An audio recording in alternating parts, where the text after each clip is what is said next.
Frank exhaled. I'm not blind. A heavy silence filled the room. Helen stared at him, her expression unreadable.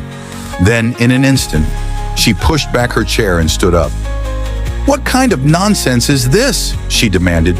Her voice was sharp, edged with hurt. You mean to tell me you've been lying to me this whole time? Frank shot up from his seat. Please, Helen, listen to me.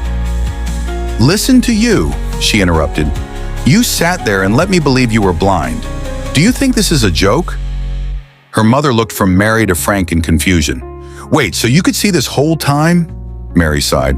It was a test, Mrs. Cole. He wanted to see if Helen would love him for who he is, not for his money. Helen's chest rose and fell as she tried to process everything. She turned to Frank. And you thought deception was the best way to find out?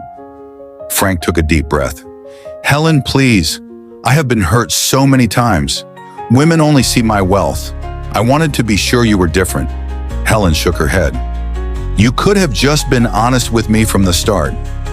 Frank took a step closer. I know, and I'm sorry. But please believe me when I say this. I have never met anyone like you. You are the first woman who saw me, not my money, and I don't want to lose you. Helen remained silent for a long moment. Her mind was in chaos. Finally, she turned to Mary. Did you know about this? Mary hesitated before nodding. Helen exhaled sharply, shaking her head. I need to think. Without another word, she turned and walked out of the salon. Frank watched her go, his chest tight.